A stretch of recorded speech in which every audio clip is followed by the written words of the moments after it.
ہاشم صاحب، یہاں پہ باقی اور ادارہ نے نیشنل کانفرنس، بھائیوں بہنوں بزرگوں، آپ سب کو میرے طرف سے السلام علیکم۔ آخرکار الیکشن کا بیوگل بج چکا ہے۔ جس الیکشن کی ہم امید کر رہے تھے وہ الیکشن فی الحال ہمیں ملا نہیں۔ ہم چاہتے تھے کہ اسمبلی کے الیکشن ہو، ہم ایم ایل اے بنائیں، ہم منسٹر بنائیں، ہم وزیر اعلیٰ بنائیں، ہم یہاں پر اپنی حکومت بنائیں، لیکن فی الحال اس دن کے لیے ہمیں اگست ستمبر تک انتظار کرنا پڑے گا۔ لیکن پارلیمنٹ الیکشن کا بیوگل جو ہے وہ بج چکا ہے۔ اب آپ لوگوں نے یہ فیصلہ کرنا ہے کہ آپ اپنی نمائندگی کرنے کے لیے یہاں سے دلی کس کو بھیجو گے۔ نمائندوں کی کمی نہیں ہوگی، مختلف جماعتوں سے جو ہے نمائندے جو ہے آپ کے سامنے آئیں گے، طرح طرح کی باتیں ہوں گی، کئی سارے وعدے ہوں گے۔ آپ کا فرض ہے ایز ووٹر کہ آپ تمام امیدواروں کی باتوں کو سنو، ان کو ترازو میں تولو اور ان کو دیکھو کہ آپ کے لیے سب سے بہتر امیدوار جو ہے آنے والے 5 سال کے لیے آپ کس کو دیکھتے ہیں۔ اب میں باقی تنظیموں کے امیدواروں پہ آنے سے پہلے اپنی تنظیم کے امیدوار کے بارے میں 2 الفاظ کہنا چاہتا ہوں، کیونکہ ہم نے بہت گہرائی سے ہم اس میں گئے۔ ہم نے کئی دن ساتھیوں سے مشورہ کیا، ہم نے اپنی کشمیر کے جو تمام ساتھی اسٹیج پہ بیٹھے ہیں ان سے مشورہ کیا، جموں کے جو ہمارے ساتھی ہیں، کیونکہ یہ پہلی مرتبہ ہے کہ پارلیمنٹ کا الیکشن ایسا ہو رہا ہے اننت ناگ میں، جا کے نہ صرف اننت ناگ کے ووٹر ہیں، نہ صرف کلگام کے ووٹر ہیں، نہ صرف شوپیاں کے ووٹر ہیں، بلکہ پہلی بار اس میں انہوں نے رجوری پونچھ کے بھی 7 اسمبلی حلقے اس میں جوڑ دیے ہیں۔ تو ظاہر سی بات ہے جب ہم نے اپنی امیدوار کا فیصلہ کرنا تھا تو ہمیں امیدوار ووٹ چاہیے جو نہ صرف اننت ناگ کے اور اس علاقے کے 11 اسمبلی حلقوں کے لوگوں کی نمائندگی کر سکے، لیکن اس کے ساتھ ساتھ پہاڑ کی دوسری طرف جو 7 اسمبلی حلقے ہیں ان لوگوں کو بھی لگنا چاہیے کہ ہاں جناب یہ ممبر پارلیمنٹ ہمارا بھی ہے۔ اور جب ہم نے تمام اپنے ساتھیوں پہ نظر لگائی، ہم نے یہ دیکھا، مہربانی کر کے آپ جب ہم نے اپنے تمام ساتھیوں کے طرف نظر اٹھا کے دیکھا تو ہم نے دیکھا جناب کہ سیاسی طاقت تو سبوں میں ہے۔ اب آپ دیکھیں سکینہ یتو ان میں کون سی کمی ہے، بشیر ویری صاحب میں کون سی کمی ہے، الطاف کلو صاحب میں کون سی کمی ہے، ہمارے سید توقیر صاحب میں کون سی کمی ہے، حسین صاحب میں کون سی کمی ہے۔ اپنے آپ میں یہ بھی اس الیکشن کے لیے شاندار امیدوار کے طور پہ ہم لوگوں کے سامنے پیش کر سکتے تھے، لیکن جہاں پہ ان لوگوں کی سیاسی طاقت ہے وہاں پہ ان کے برعکس میں اگر آپ میاں الطاف صاحب کو دیکھیں تو ایک طرف سے تو میاں صاحب میں سیاسی طاقت تو ہے ہی ہے، لیکن ہم ایک ایسا جنگ لڑ رہے ہیں، ہم ایک ایسے مشکل دور سے گزر رہے ہیں، ہم ایسے حالات سے آج مقابلہ کر رہے ہیں جہاں صرف ان طاقتوں کا مقابلہ ہم سیاسی طاقت سے نہیں کر سکتے، ہمیں اس میں روحانی طاقت کی بھی ضرورت تھی۔ اور اس روحانی طاقت کے لیے ہمیں امیدوار ایک ہی نظر آیا جس میں ایک طرف ترازو میں سیاسی طاقت اور دوسرے طرف ترازو میں روحانی طاقت، اور وہ ہمارے میاں الطاف صاحب تھے، کیونکہ سیاسی لڑائی ہم لڑیں گے، سیاسی طاقت تو ہے، ہم میں سے کسی میں سیاسی طاقت کی کمی نہیں ہے، لیکن ہم میں سے ایک ہی امیدوار ہے جو یہ دعویٰ کر سکتی ہے کہ ہم میں سیاسی طاقت بھی ہے اور ہم میں روحانی طاقت بھی ہے، اور وہ ہمارے میاں الطاف صاحب ہیں۔ حقیقت یہ ہے کہ 2019 کے فیصلے کے بعد میاں صاحب جو ہیں وہ الیکشن لڑنے کے اتنے حق میں نہیں تھے، یہ سچائی ہے۔ جس طرح میں نے کہا ہے کہ ان موجودہ حالات میں ایم ایل اے کا الیکشن نہیں لڑنا چاہتا ہوں، جس طرح ہمارے آغا روح اللہ صاحب نے کہا کہ موجودہ حالات میں وہ الیکشن نہیں لڑنا چاہتے تھے، اسی طرح میاں صاحب بھی وہ الیکشن لڑنے کے اس میں نہیں تھے، لیکن حالات کو دیکھتے ہوئے، یہ دیکھتے ہوئے کہ ہمیں آگے جو لڑائی لڑنی ہے اس کے لیے ان کا میدان میں اترنا بہت زیادہ ضروری تھا، اور اس आज मियां अल्ताफ साहब नेशनल कॉन्फ्रेंस के तौर पे अब नामजद उम्मीदवार जो है उन्होंने आज कागज भरे हैं इस उम्मीद के साथ कि इंशाल्लाह जब वोट डालने 7 तारीख को ना वोट 7 तारीख मई को जब वोट डालने होंगे तो यहाँ के लोग जो है अपनी कीमती वोट से जनाब मियां साहब को नवाजेंगे। अब हम जब उम्मीदवार देखते हैं तो क्या देखते हैं? उम्मीदवार का किरदार, उम्मीदवार के बात करने का तरीका। मुझे बताइए ना, मियां साहब में कौन सी कमी है? कहीं पे इन्होंने किसी से 10 पैसे का काम लिया? कहीं पे इसने मियां साहब ने किसी के साथ उल्टी सीधी बात की? किसी ने भी आज तक कोई गलत इल्जाम मियां अल्ताफ साहब के खिलाफ लगाया है?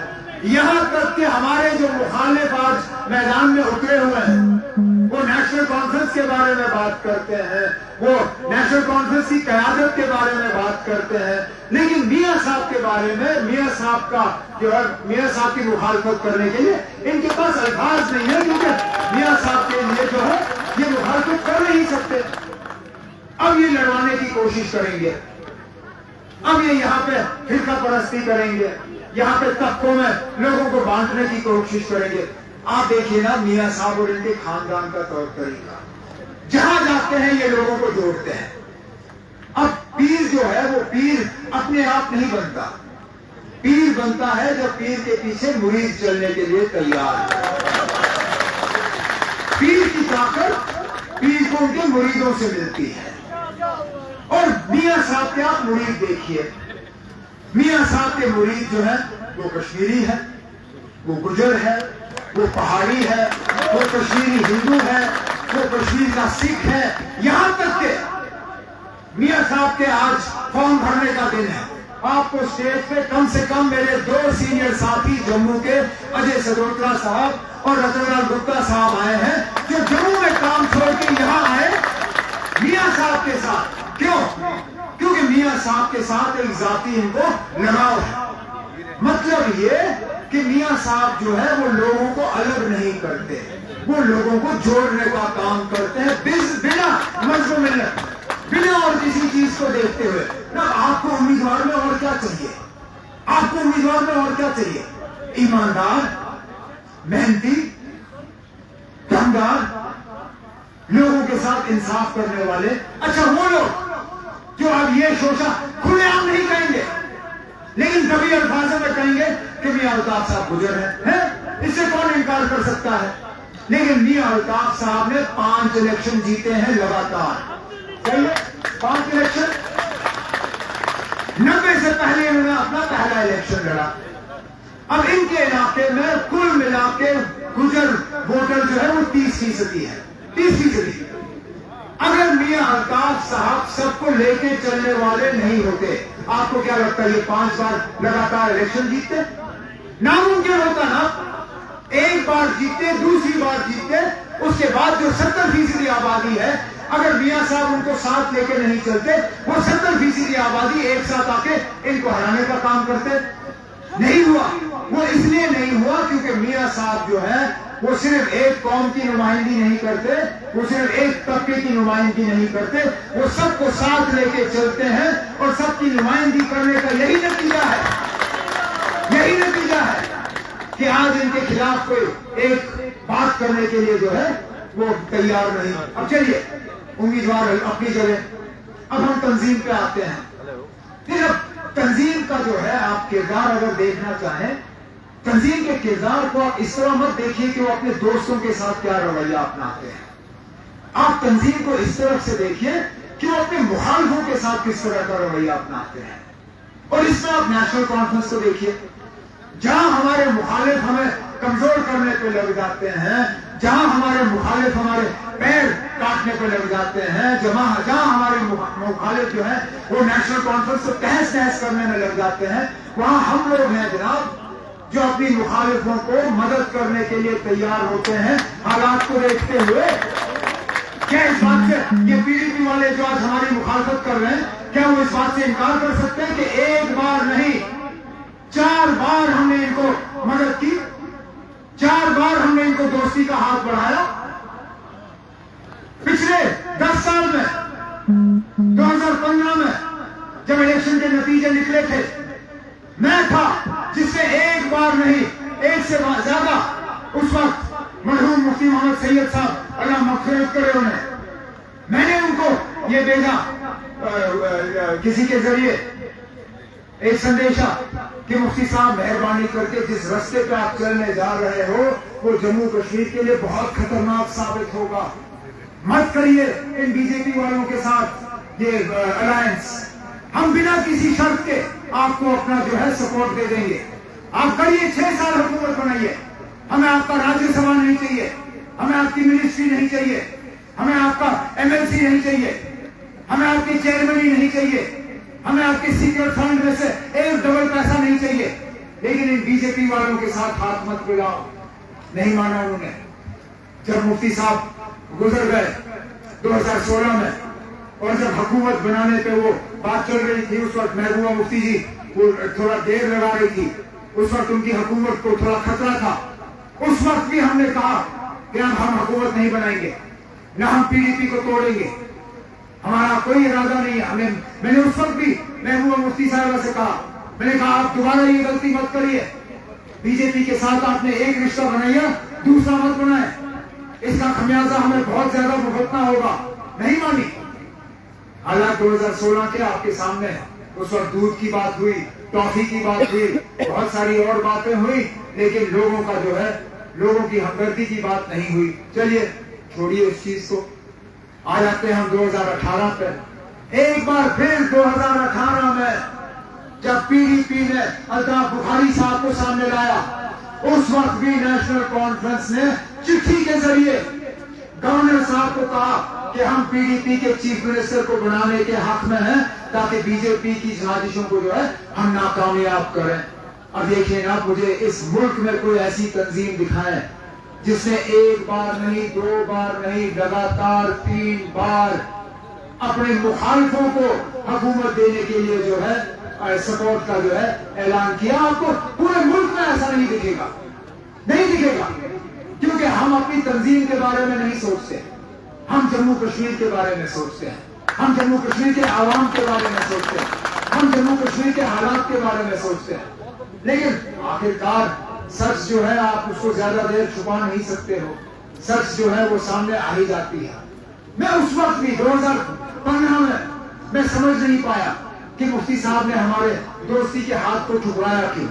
मैं 2016 में समझ नहीं पाया कि महबूबा मुफ्ती साहबा ने हमारे दोस्ती का हाथ ठुकराया क्यों। वो अब जाके जब अल्ताफ बुखारी साहब ने अपनी तंजीम खड़ा की, वो क्या नाम है उसकी, अपनी पार्टी, उसमें अब सच्चाई सामने आ गई।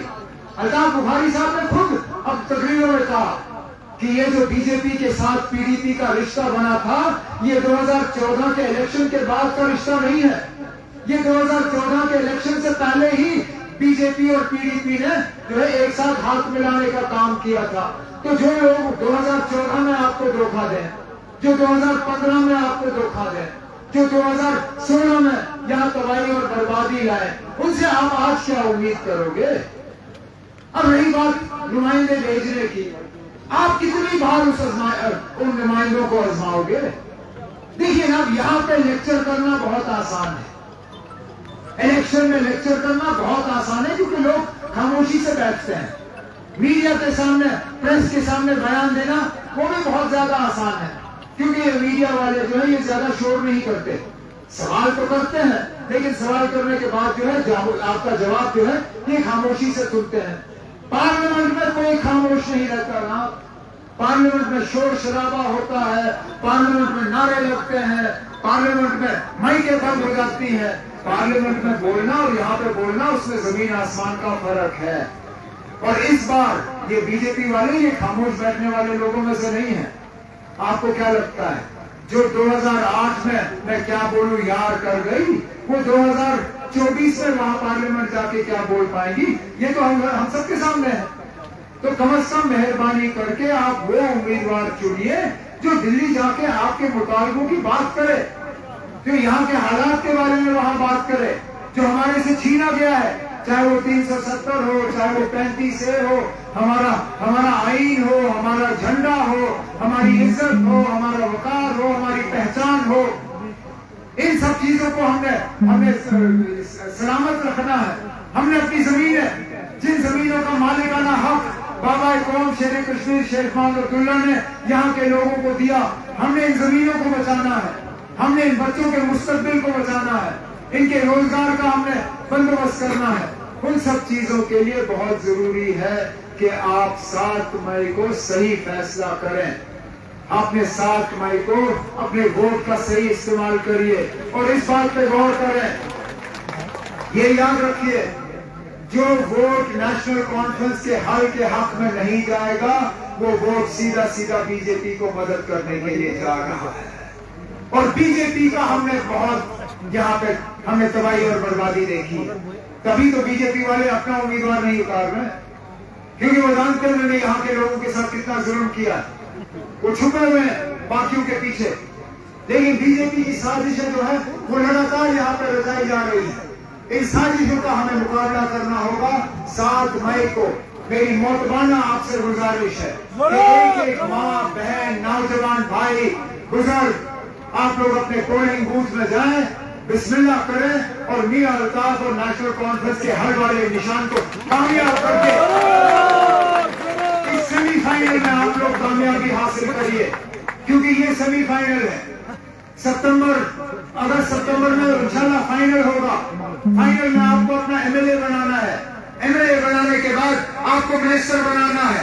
اس دوران جو ہے ہاشم صاحب اور ہمارے پیر حسین صاحب اس وقت مجھے جو حسین صاحب کے بارے میں بات کرنی ہوگی، مجھے جو ہاشم کے بارے میں بات کرنی ہوگی وہ میں اس وقت کروں گا. آج میں صرف اور صرف اپنے میاں صاحب کے بارے میں اور نیشنل کانفرنس کے بارے میں بات کرنے آیا ہوں. اب اس امید کے ساتھ کہ 7 مئی کو ایک ایک قیمتی ووٹ آپ کا جناب میاں صاحب کے حق میں ہوگا. میں انہی باتوں پہ آپ سبوں سے اجازت چاہتا ہوں. اللہ تعالیٰ آپ کو اپنی حفاظت میں رکھے، آپ کے گھروں کو آباد رکھے. بہت بہت شکریہ.